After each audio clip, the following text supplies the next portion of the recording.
What is up, watch friends? Welcome to another episode of Talking Timepieces with Tony. I'm Tony, and guess what day it is? It's Friday. Of course it is.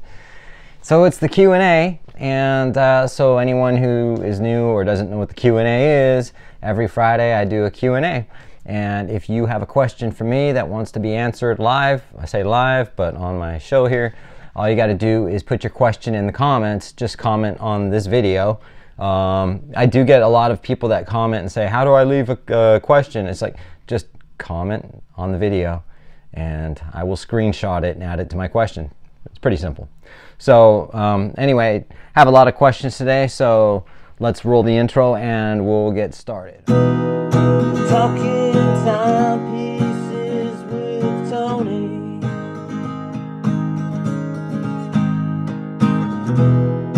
Talking timepieces with Tony.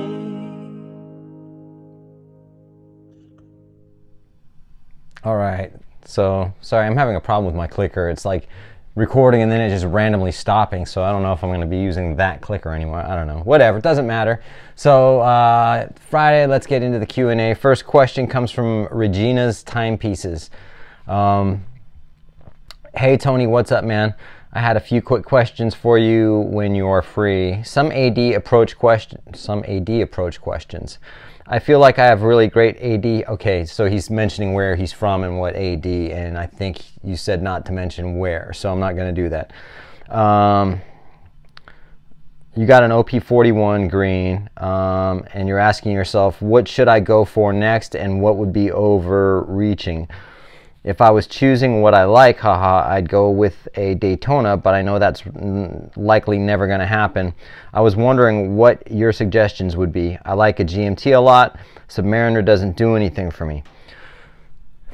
Yeah, I mean, that's okay. The Submariner doesn't do anything for you. I would, what about the Yachtmaster? I guess if the Sub's not doing anything for you, the Yachtmaster's probably not doing anything for you either. You can go with an Explorer if you like the Explorer. Or you can go with a Datejust if you like the Datejust. You can go with an Air King if you like the Air King. You can throw it out there and say, hey, you really want a GMT, and see what they do. I know who your AD is, and you might have a shot at it. I don't know. I think you're right. The Daytona's not going to happen, but just doesn't hurt to ask, man. You know what I mean? Give a couple of options, you know what I mean? And then take it from there. So I wish you the best of luck, man. You had a second one. I have another fun one for you as well. What do you think the chances are of scoring a Silver Snoopy Omega? In my case, not very likely. It's a boutique-only watch.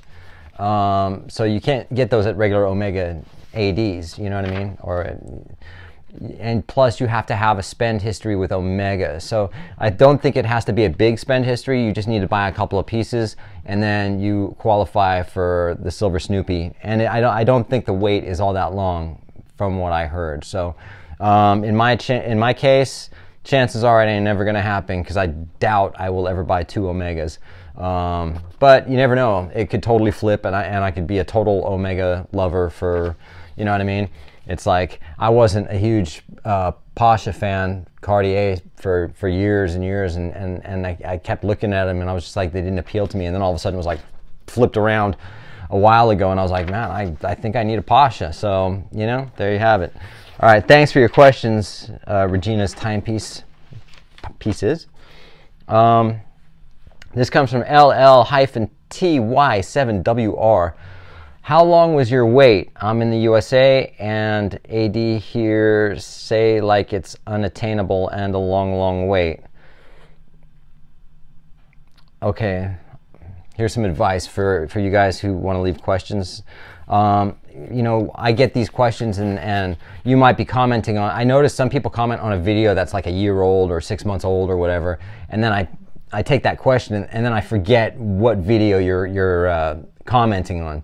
So if you can, because I have another one in here, but I just happened to remember it. Just say, hey, regarding the Oyster Perpetual or the GMT or the Cartier or Zenith or whatever, just try to put that in there so I can familiarize myself with it, okay?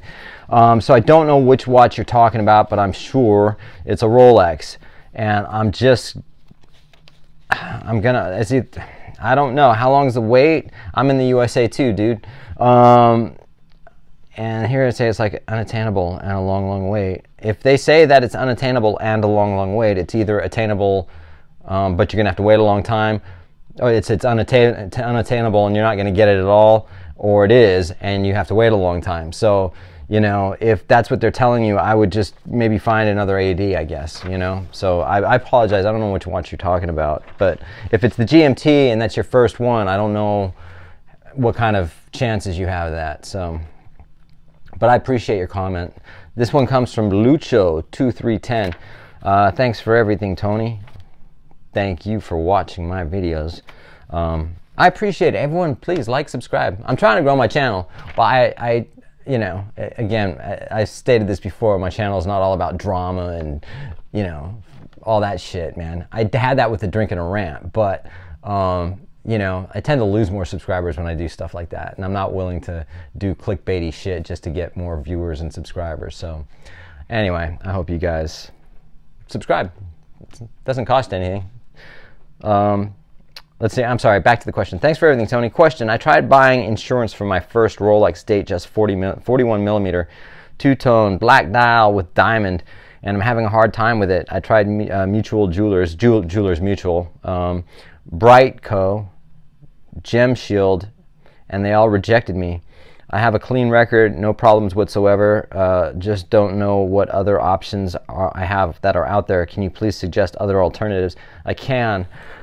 First and foremost, the reason why you're getting rejected for insurance for your Rolex is because there is a ton of fraud going on with insurance claims with Rolex, and companies like Jewelers Mutual, they're paying out so much money, and they're like, you know, we don't want to insure you, you know what I mean? It's like, we're not insuring Rolex now. It doesn't mean they won't ever, and it's nothing against you. It's the fact that they just don't want to insure any more Rolex than they already have, you know?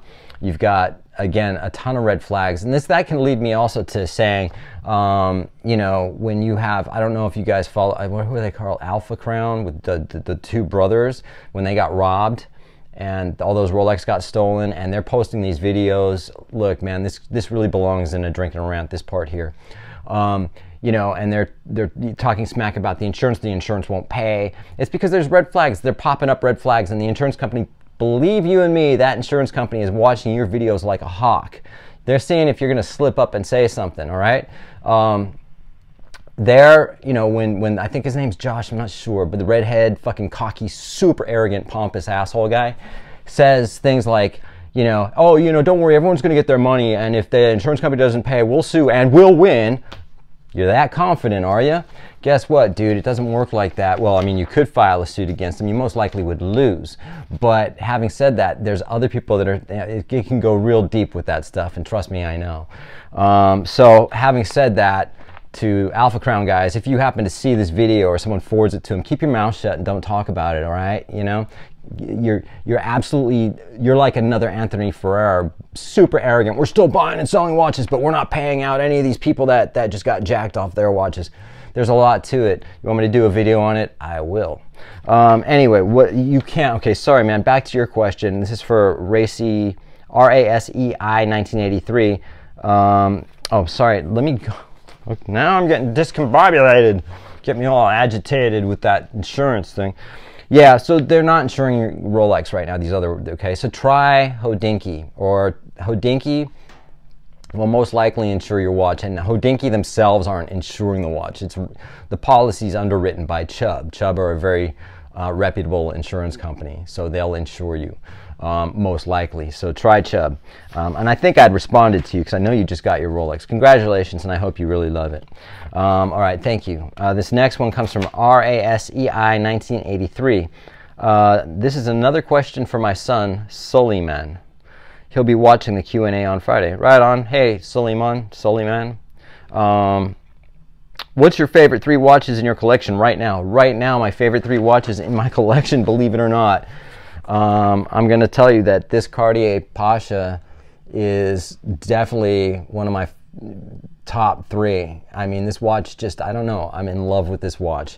I'm going to go with number 2. I'm going to go with my Zenith Defy Skyline. And I would go with my Zenith Pilot, but it's ill. It's back at Zenith right now, getting something taken care of that needs to be taken care of. But if I'm going to, you know, between those and then go with my number 1, obviously I have to go with my Rolex 126710B LNR GMT. So those are my 3. And would I prefer my Pilot Zenith over my Defy? I think so. So because my Pilot, my Zenith Pilot, is like an everyday watch. You know. Well, this is too, but it's, you know. Anyway. For Doggy Family 181. Enjoy your channel. I enjoy the fact that you watch my channel. I've been a Rolex lover for a while, but the first time I bought a watch from Parmigiani Metrograph, and so far loving it. Your thoughts?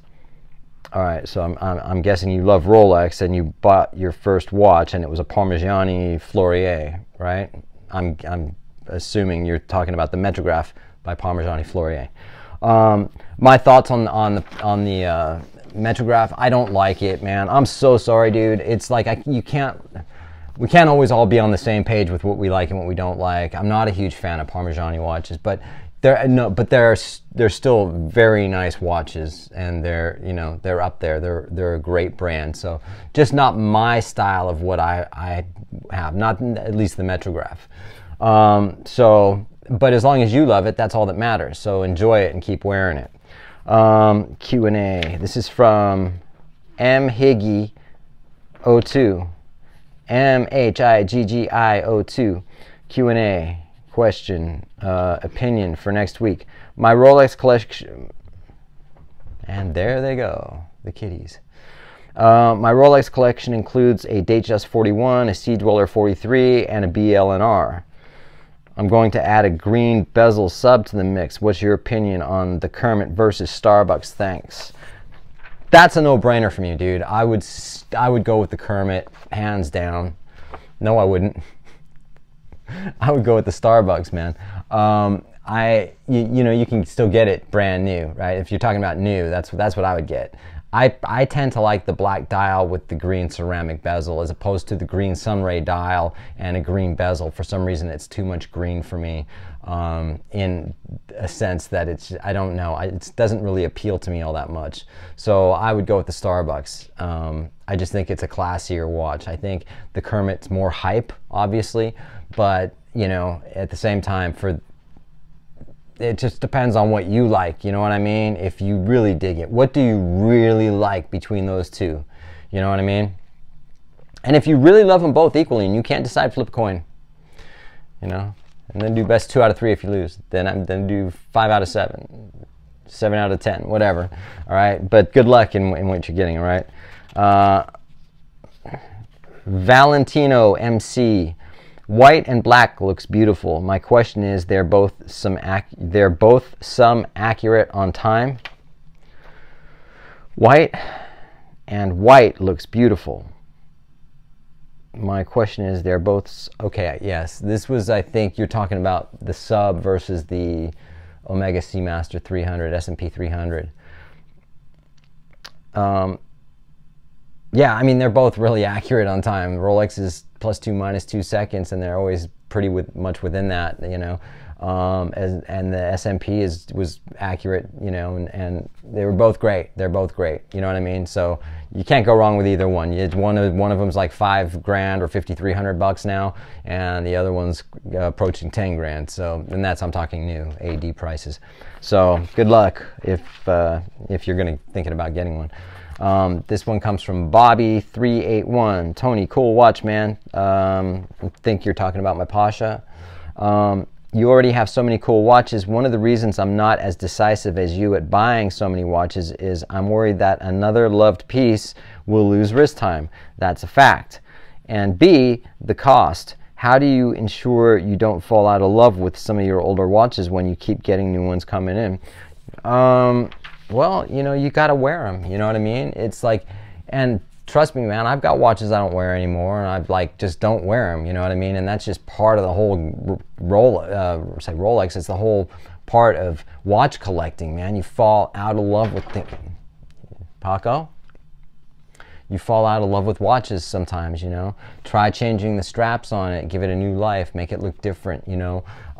So essentially, I wouldn't say it always just has something to do with about buying a new watch, because if I hadn't bought any watches and I just had the same few watches, I'd get sick of those too, because that's just the way it works, you know. Trust me, my GMT, I don't wear it all that much. You know, you wear it like, you know, I've been wearing this solid, man, and you know, and eventually it'll come off the wrist and sit in the box for a while, and then I'll put it on periodically and go, oh, I love you, you know what I mean? So just part of being a watch collector, man. So thanks for your question, though. David Parrish Productions 5082. What's up, David? All right, I love you, guy. I love you, guy. I love you, guy. How you doing, guy? David Parrish Productions, man. Happy New Year to you and your family. The watch industry for me lately is funny. So loaded with unappealing people, flex culture, just people who give me an uncomfortable feeling. You do it all for the love and try to bring the community back down to earth, and I really appreciate that. Thanks, man. I appreciate you. And yeah, I mean, it's just, that's all it is, man.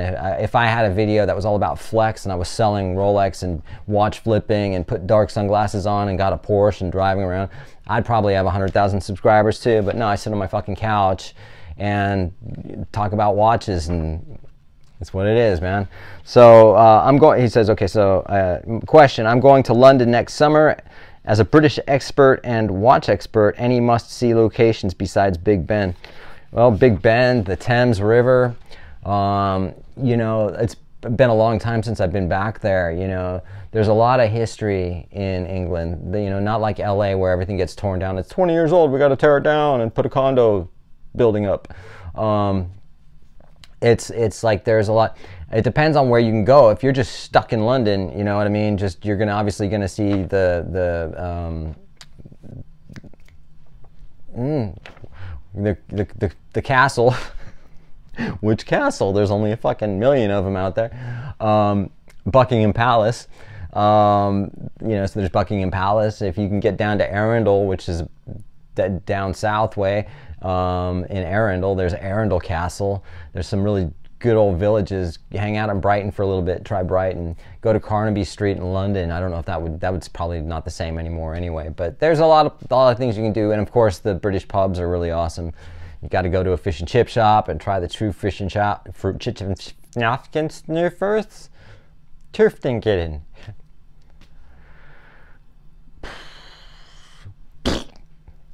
Sorry. Anyway, enjoy your trip, man. You'll find things to do. Robert Sung, what was it about the Pasha that made you go for it over the Ballon Bleu? That's a good question, man, because I almost did buy the Ballon Bleu. The Ballon Bleu was beautiful, man. I saw that first before I saw this and went, oh my gosh, I gotta have it. And I put it on and I was like, oh my gosh, I gotta have it. And then because we had a watch tray that was kind of covering some of those watches, so they weren't just there in my face. And so I put the Ballon Bleu on, and I was like, that's it. And then he pulled out the Pasha, and I was like, oh my God, you know. And then Sophia, she was there, and she's like, I go, Sophia, which one? And so she's like, put them both on one each wrist, you know. And then she immediately said the Pasha. She goes, the Ballon Bleu looks too feminine on you. And I was like, that's all I needed to hear. And so that's why. So, but the Ballon Bleu is awesome, man. It's beautiful. Joel Broad-Fuhrer 3060. Hey Tony, been loving the content because it's different than any other watch channel. Thank you, man. The increased views will come in time. Thank you.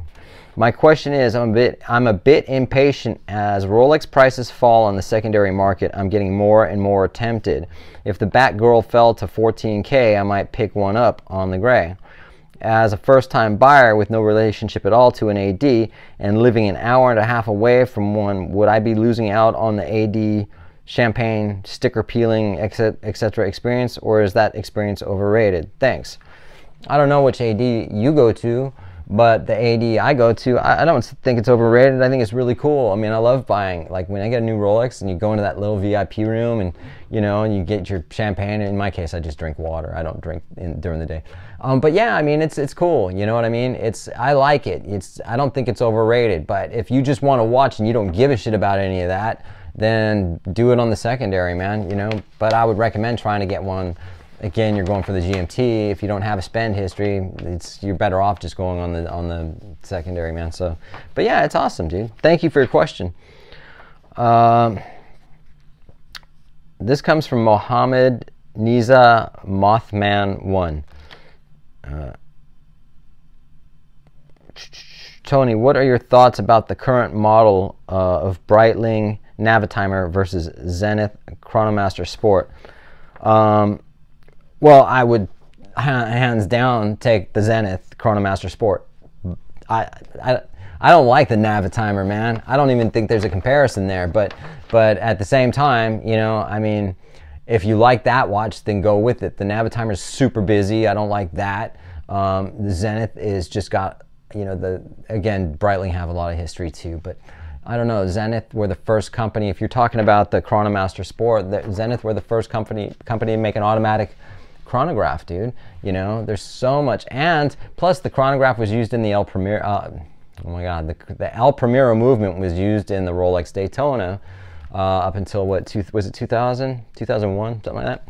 So I would hands down go with Zenith. I don't know. Breitling's not even on my radar anymore as far as that goes, but you know. But I do appreciate your question, man, and thank you. So you guys are awesome. I know it was a bit of a longer video today, so I don't know how many of you are still watching. If you are, hey, how's it going? But appreciate you guys, and we'll see you on the next video.